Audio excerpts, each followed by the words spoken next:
Welcome to our community conversation series. Despite COVID, the killing of George Floyd, and centuries of systemic racism and oppression, a burgeoning urban renaissance is taking place in North Minneapolis. The purpose of NEON's community conversation series is to discuss the North Side's economic transformation with some of the Twin Cities' most distinguished thought leaders, with topics ranging from the commercial development in North Minneapolis to the economy and its impact on BIPOC entrepreneurship, to the importance of NEON's Grow and Thrive Northside Growth Campaign. This morning's conversation is moderated by B.C. O'Neill Erie from Fox 9 News. Without the support of our sponsors, this programming would not be possible. NEON would like to thank the following companies for their generous sponsorship: Key Investment, Mortenson, United Healthcare, Target, U.S. Bank, Bremer Bank, Nanda Lakes, Northeast Bank, Sunrise Banks, and Thrivent. Now I'd like to hand things off to our moderator, BC. Take it away, BC. Hello, everyone. My name is B.C. O'Neill, and I'm a journalist with Fox 9 News. I will be the moderator for NEON's first community conversation, hosted by Warren McLean. This is intended to be a free-flowing conversation. Our topic today is changing the narrative of North Minneapolis from one of deficit and disinvestment to one of opportunity and homegrown transformation, with an emphasis on minority-driven excellence and creativity. I would like to take this opportunity to introduce to you Warren McLean. He is president of the North Side Economic Opportunity Network, known as NEON, which builds the capacity of small businesses and entrepreneurs in North Minneapolis to grow community vitality and economic prosperity. He leads NEON in delivering the resources and the know-how and business expertise, minority-led and locally owned businesses, helping them develop, launch, and flourish. Warren, take it away. Well, good morning, everyone, and thank you so much for joining us this morning in our community conversation. We're excited about the leaders that we have with us this morning, Tim Bayless, Sarah Klein, and David Mortenson, who are key leaders in what's happening in North Minneapolis and turning around this particular community. So we are excited about that opportunity. We thank you for being a part of this first community conversation. Our purpose this morning is really to elevate North Minneapolis and the change that's going on there. We think it's catalytic.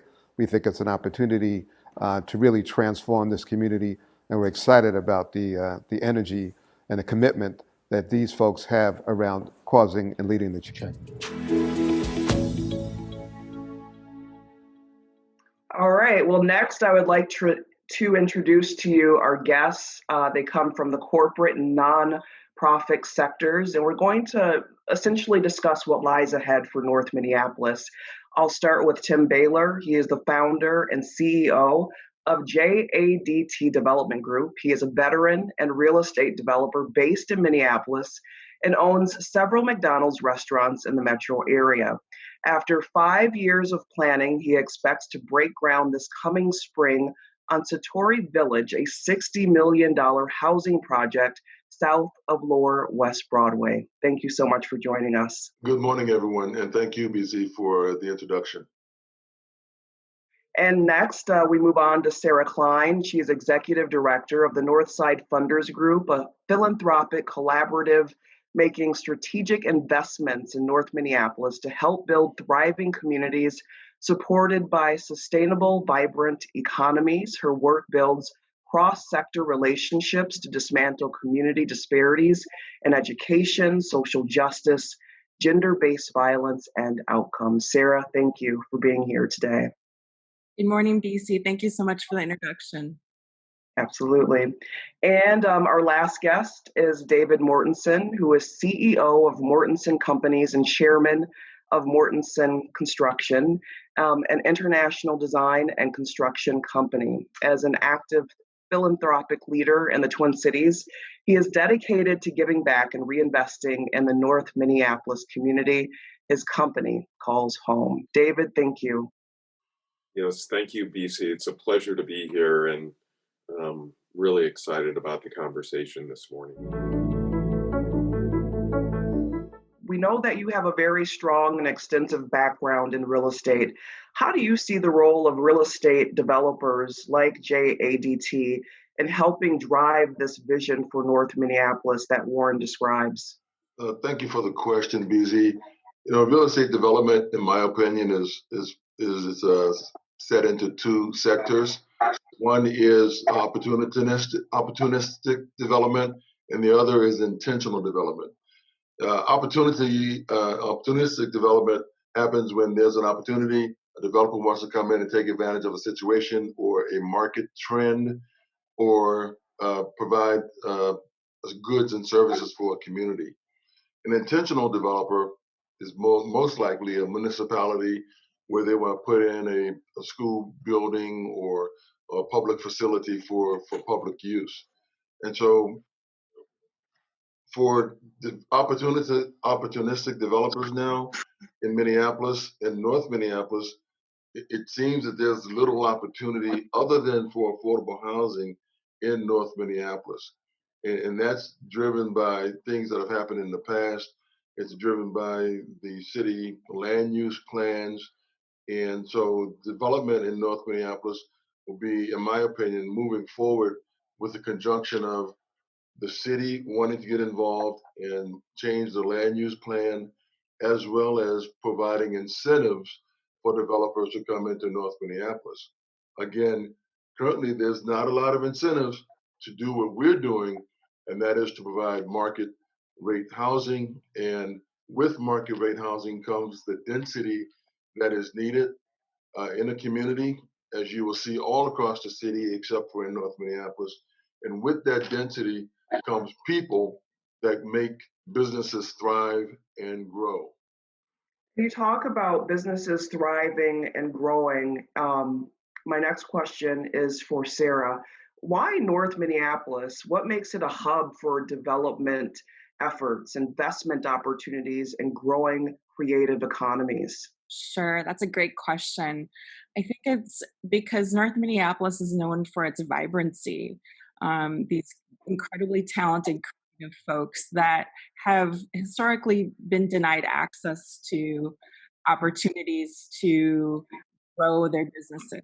So when you think about services that Neon provides to create those great ideas and help folks navigate those that are sometimes really difficult and challenging to understand.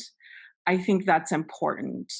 There's so much hidden talent, and I think North Minneapolis is this hidden gem that is ripe for all of these incredible opportunities. And that brings me to David. Your company dedicated 5% of its pre tax profit to investing in local communities. What does that investment look like in North Minneapolis? I always think of investment in a couple of terms. There's obviously the financial investment, but this also needs to be an investment of social capital, of leadership, and of resources if we're actually going to be successful in creating the transformation that Warren has been talking about. And that means we bring the entire capacity of our organization in supporting existing businesses and helping developers like Tim get their project launched, and in terms of helping the community create the vision for the future. And my next question, I'm going to bring it back to you, Warren. We've been talking a lot about the future and what North Minneapolis will look like in the years to come. How does Neon's plan fit into this? What are Neon's plans for driving resurgence as we look into the next year? A commercial real estate loan fund that we're just launching, that'll actually be launched in January. So that's one aspect of what we're doing. Also, we're involved in something called, we're a member of a group called Catalyst, which is 6 community-based development organizations in the Twin Cities that are focused on BIPOC businesses, and we're about to launch a $50 million loan fund that's not exclusive to North Minneapolis. It's for the state, but obviously North Minneapolis will benefit from that as well. In addition to that, we're also part of the Black Business Support Collective, the African American Leadership Forum, and also we're dedicated to bringing resources to North Minneapolis. So those three aspects are really helping us drive what's going on and being a part of the resurgence and transformation of North Minneapolis. And yes, please feel free if you want to comment after someone's made a statement, please go ahead. My next question is for Sarah. I'm going to put it back into your court. We've been talking a lot about people investing, and a lot of people always want to know how they can give back to the community.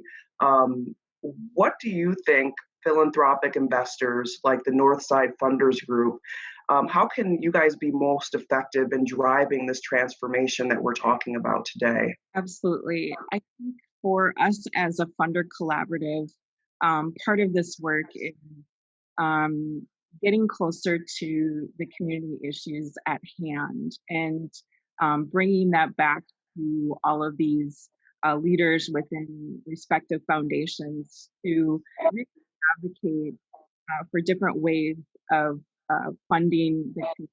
And I think this moment in time has created, elevated around the needs within the ecosystem. And as David was mentioning too, bringing leaders together to talk about not just the financial resources that the community needs, but all of that social and human capital that is really critical changing the pathway forward, truly transforming the community. So giving folks access to the expertise need in order to turn the tide and to become this incredibly vibrant community is going to be really critical. So we become this really important conduit to share information back to the philanthropic to really shift the way that funding structures happen and fueling these dedicated to North Minneapolis. And I believe that moment has created an opportunity to continue to feel that way going forward.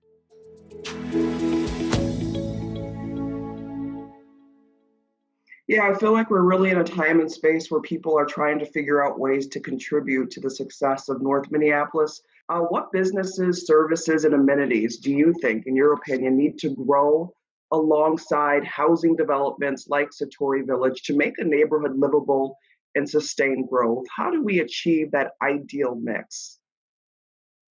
It's a good question, and it brings me to a question that was asked of me several years ago by Tina Flint Smith when she was the chief of staff for Mayor Ryback, and she asked me, Tim, what do you need in your community to make it thriving and grow? And I said to her, we need the same things in our community that you have in your community, and that's the bottom line.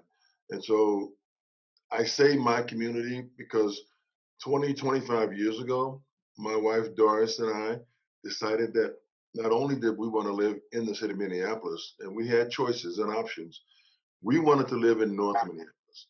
And so we decided to build a business here. Our first McDonald's was in North Minneapolis because we wanted to provide jobs and economic redevelopment and opportunities for people in the community. We spent $15 million in developing a project on the river because we're committed to this community. And in order for a community to thrive, you have to have you have to have engagement from the corporate sector like David, private investors like myself, who not only want the community to grow, but actually want to live in the community and be a part of the community. And more importantly, you have to have input from the city and the county and those municipalities that have influence because they lead the way. If the city provides incentives and make things happen and create redevelopment districts, then the general market follows. And so none of this happens in a vacuum. And so when the general marketplace and the investors and the banks see that there's no interest in North Minneapolis from the city or from the private sector, then they don't come. Recently, the city has demonstrated that it wants more density for more reasons than one. They want more density in their cities. If you go east, right across the river, you'll see high-rise buildings and mid-rise buildings, brand new, still under construction, happening.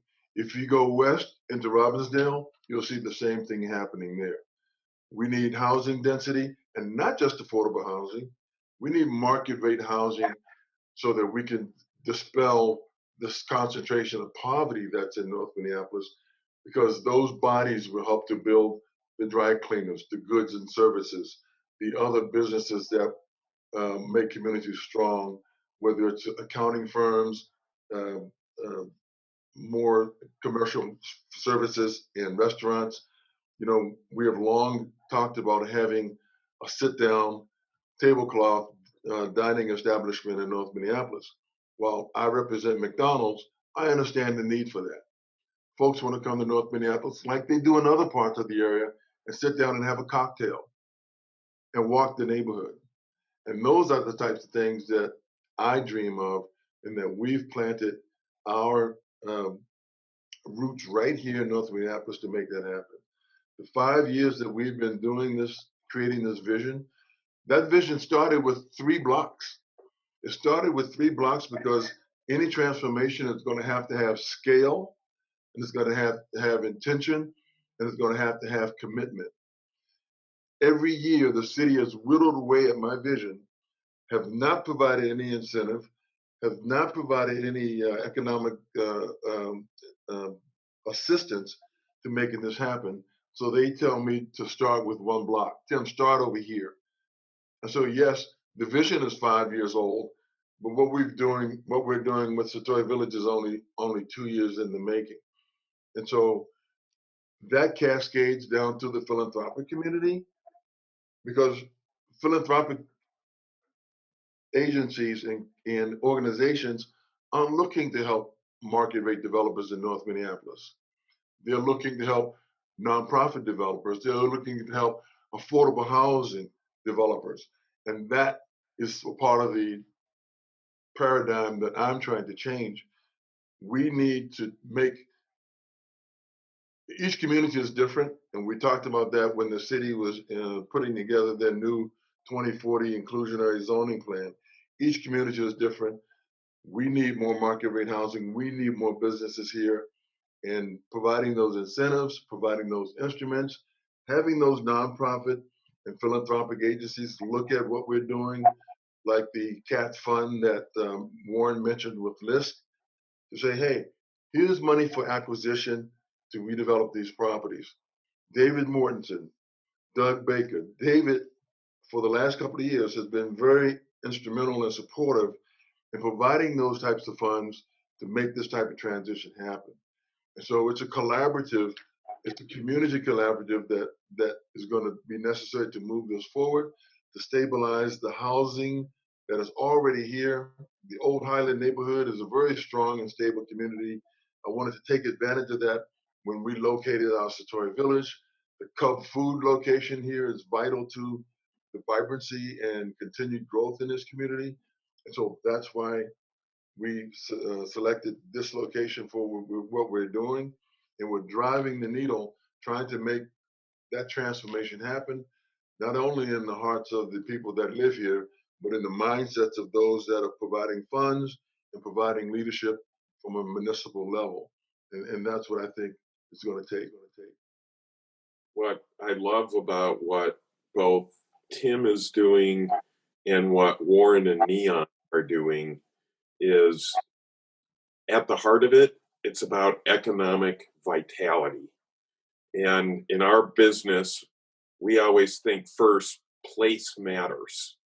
What the buildings look like, what the opportunity set is right along that commercial corridor of West Broadway. But then it's about what Warren and Neon bring in terms of what can happen in those buildings and the businesses that get started. And when our employee base across the nation is built on small businesses, supporting the entrepreneurs in this community is our way to generate the economic vitality and wealth that can be part of this catalytic transformation. Yeah, and I think that Tim and David, you bring up a really important point in that this isn't a singular effort, it's a collaborative initiative. Um, which I'm going to circle back to you, David. What do you see as the long term return on investment for Mortensen and for the community? I always think of our as business as primarily uh, an opportunity to provide service, obviously to our customers, to our team members, but also to our communities, because no business thrives unless the entire community is thriving.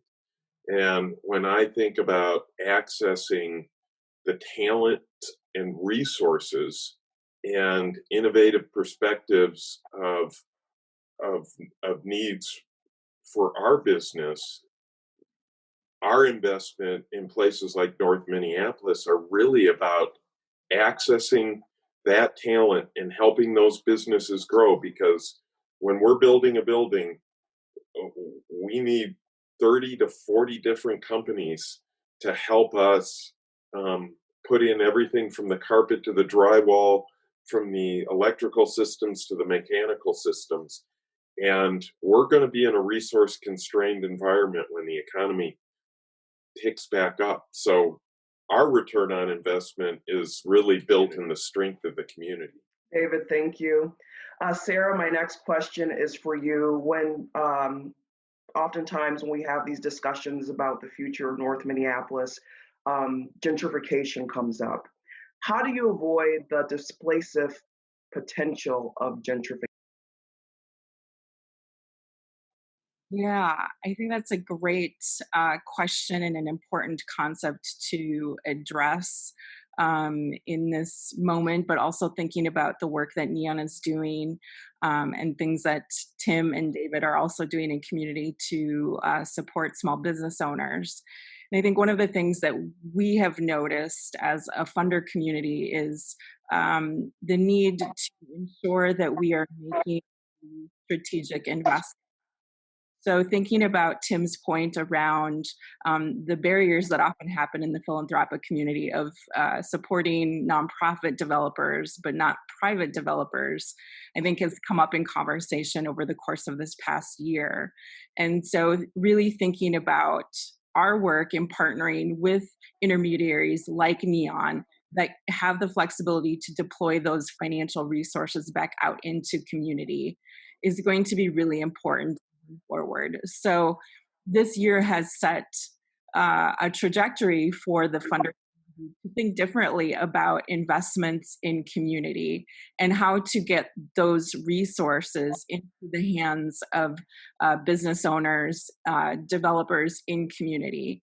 And so I think that's going to be really important in terms of the narrative and the conversations and dialogues that we're having in partnership with Neon, with folks like David. This is a collaborative effort. We can't do things in isolation. We need to be partnering with community in order to move the dial on this work so that we're not displacing folks that choose to live and work in North Minneapolis. So if they want to stay in the community in which they live, it's really important for us to consider all of the social and economic factors that play into that. So, how do we leverage those resources and create opportunities and spaces for them to flourish and succeed? I really like the word you used, Sarah, which was what we need to do in this transformation is avoid displacement. I don't know why gentrification has become such a negative word, because we need rehabilitation and gentrification. We don't want buildings that are boarded up and haven't been invested in decades. That needs to change. But what we don't want to do is displace the businesses and those that have had a long-term commitment to the community. Um, but Destination North Side and this catalytic investment that's starting to happen on that commercial corridor is about rehabilitation and building anew. I think the recent inclusionary zoning plan that the city adopted tries to address gentrification, not just in North Minneapolis, because well, in North Minneapolis we're so far away from gentrification that it's not even, you know, we're talking about parity here. But this new inclusionary zoning mandates that every multi um, mixed use project have a certain percentage of affordable housing. And so that's mandated by the city. And I think largely that's controlled by the city. And so conversely, you can build an all affordable housing project and not have a mandate for market rate housing. So that's to me the reverse in gentrification. And so coming in the years to come, when we get to a point where gentrification should be a concern in North Minneapolis, that can be controlled by making sure that certain percentages, maybe a larger percentage of new development have restricted income housing or affordable housing to make sure that that balance is maintained, but at the same time, development can move forward. I have a very, just want to make a point uh, of what I'm trying to do is provide housing stock for people that want to come back into Minneapolis, North Minneapolis, but oftentimes tell me, Tim, there's no place for me to go. All the housing is affordable housing. I want some market quality housing to move into. There are people that have to leave the community, like Connie Ranch, Ken's mom. Oftentimes she would tell me, Tim, build some senior housing. I want to stay in the community. She had to go to Robbinsdale. And so we need to build this infrastructure. We need to build this market rate housing and have this mix to combine the resources and combine the different uh, age limitations that we have. I'm a senior citizen now. I can move into one of my senior buildings when it becomes built. But at the same time, we need to provide housing for young couples, workforce housing, to keep that, that the continuity together and to build this community the way it needs to be built. This morning, there's been a lot of talk about growth, economic vitality. Um, my next question is for Warren. What is missing in this puzzle? What do businesses, people, Neon, what do they need to do to really change the story of North Minneapolis? Well, I think there needs to be a sustained commitment to investment in North Minneapolis. So it can't be episodic. I mean, we just had George Floyd and the pandemic, but we don't want it to subside. I think this is an inflection point that we have, but we need to continue the momentum of the trajectory. In addition to that, we also need to provide revenue opportunities for the businesses here. So there are a lot of businesses, BIPOC businesses, that can't access corporate contracts. I mean, they have the same players that they do business with on a consistent basis. And so when a BIPOC business comes into a bid on a contract, they're often excluded because people wanting to continue to work with these, what I would call the old boys network.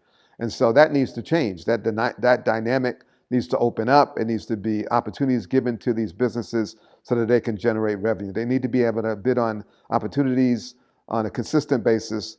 There needs to be an expansion of the pie and the opportunities. So those are the two things I think that need to happen, as well as Tim said earlier, the city needs to do things with respect to zoning and things like that that facilitate business investment as much as possible, and not only the city but the county as well. So those elements are important to doing that.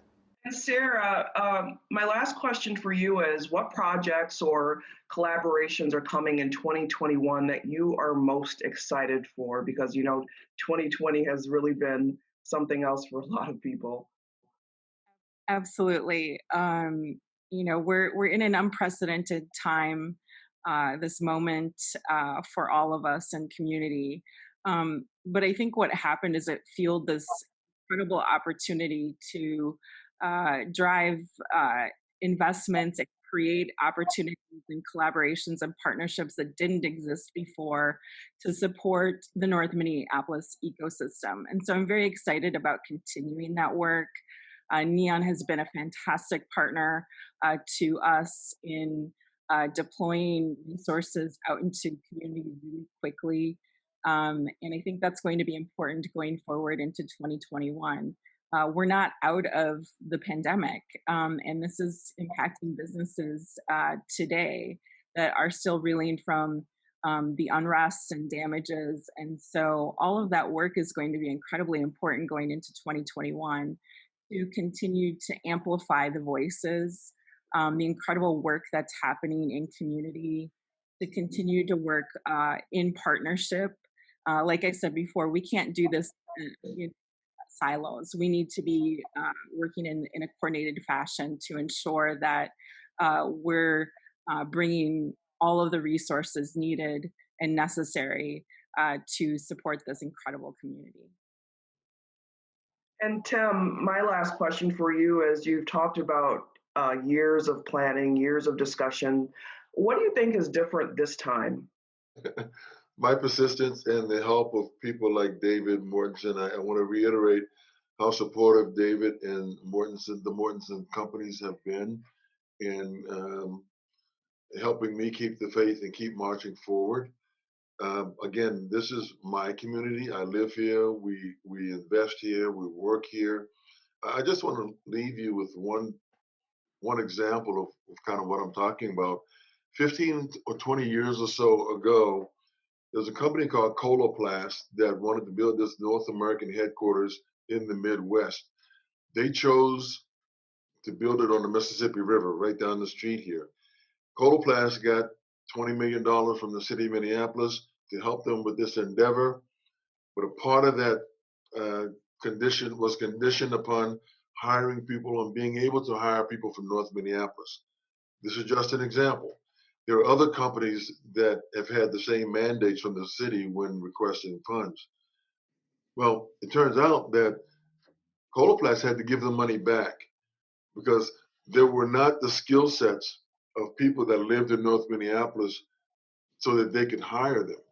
And so that to me was a big aha. How do you deal with that?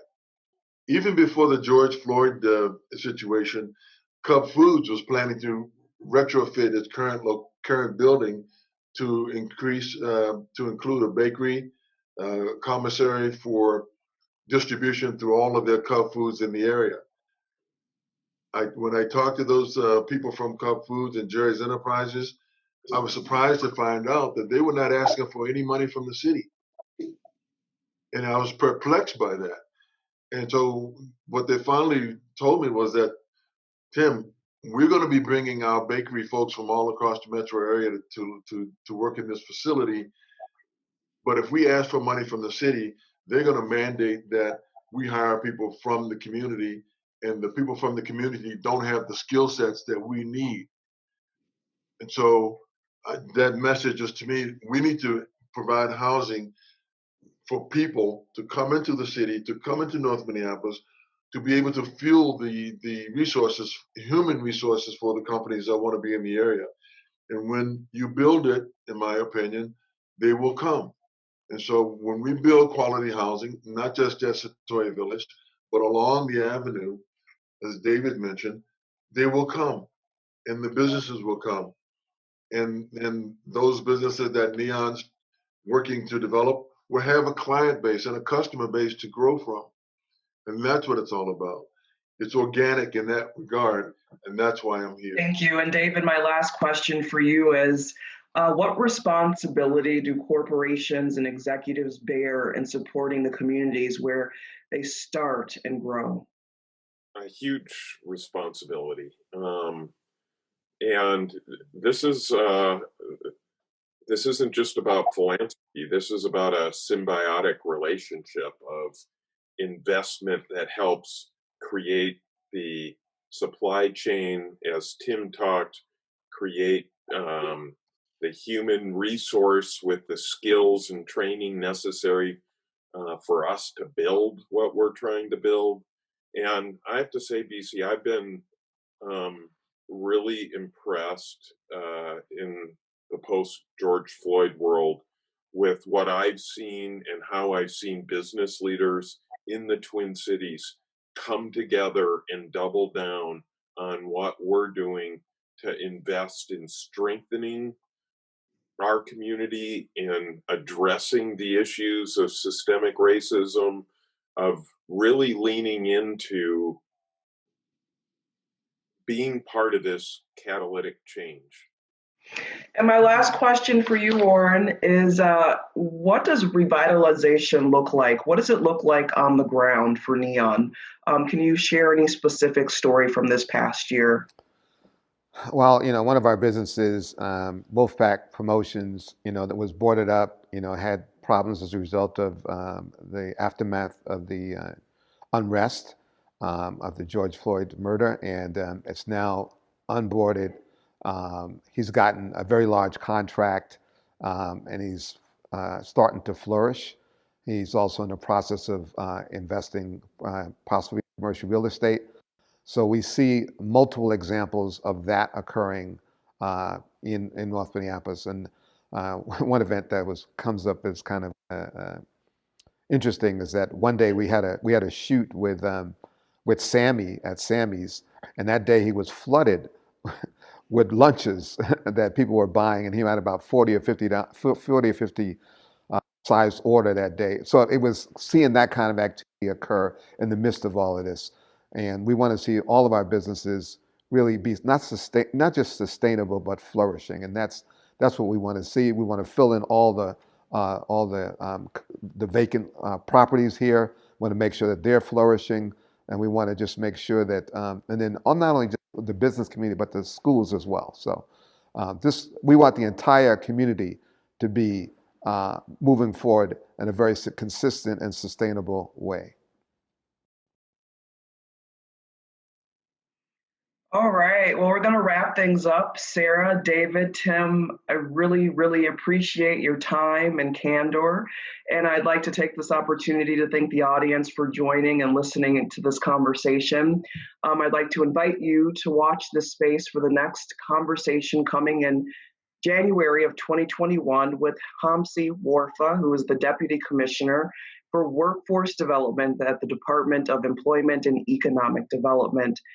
Thanks again, Warren, for this opportunity to moderate. I truly appreciate it, and Neon for hosting.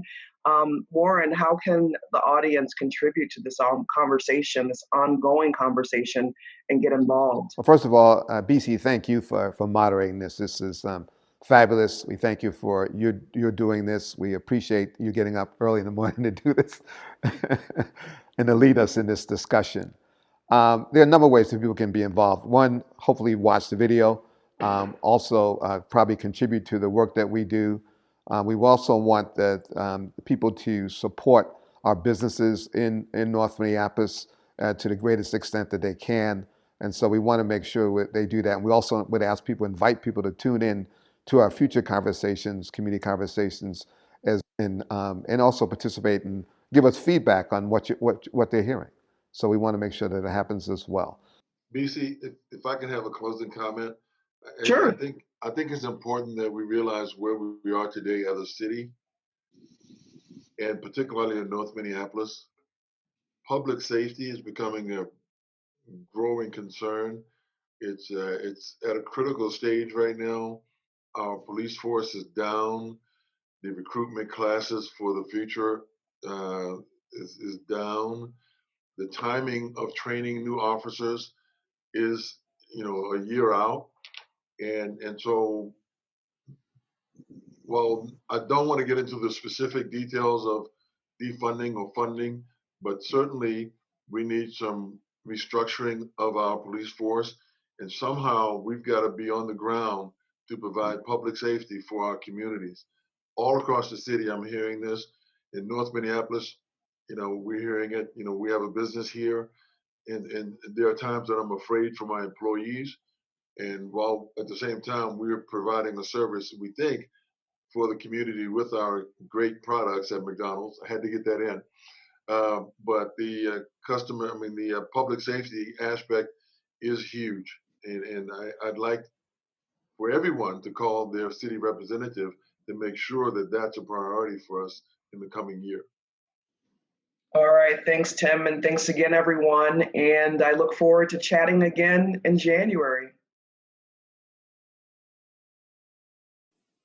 Hello, I'm David Mortensen. I'm chairman of Mortensen Construction, and we are so proud and excited to be partners with Neon, because the strength of every community is economic vitality. And at the heart of economic vitality is the strength of entrepreneurs and small businesses. And for a long period of time, Neon has been at the center of providing the resources, the support, the training, and the infrastructure that helps those entrepreneurs and small businesses succeed. So it's a pleasure to be partnered with Neon. It's a pleasure to be engaged with businesses and helping support training and entrepreneurship in North Minneapolis and across the Twin Cities so we can grow and strengthen this great place.